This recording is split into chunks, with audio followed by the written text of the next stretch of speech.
শহীদ বুদ্ধিজীবী দিবসে যথাযোগ্য মর্যাদায় চট্টগ্রামেও স্মরণ করা হচ্ছে জাতির শ্রেষ্ঠ সন্তানদের।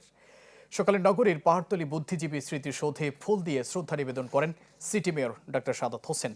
শ্রদ্ধা জানান বিভিন্ন রাজনৈতিক, সামাজিক ও সাংস্কৃতিক সংগঠনও। 1971-এর মুক্তিযুদ্ধ এবং 24-এর গণ অভ্যুত্থানকে স্মরণে রেখে আগামীর বাংলাদেশ বিনির্মাণে দল মত নির্বিশেষে একসাথে কাজ করার কথা জানান শ্রদ্ধা জানাতে আসা মানুষজন। এ সময় মেয়র আশ্বাস দেন পাহাড়তলী বৌদ্ধভূমিটি সংরক্ষণের। চট্টগ্রাম শহরকে সুন্দর করার জন্য সেটা বৌদ্ধভূমি অরক্ষিতগুলোকে সংরক্ষিত করা থেকে শুরু করে প্রতিটা ক্ষেত্রে এই চট্টগ্রাম শহরের মানুষের জনদুর্ভোগ কমানোর জন্য এবং এই শহরকে একটি সুন্দর জনবান্ধব, পরিবেশ বান্ধব করার জন্য যা যা করার জন্য দরকার ইনশাল্লাহ সেই আইডিয়াগুলো আমাদের আছে।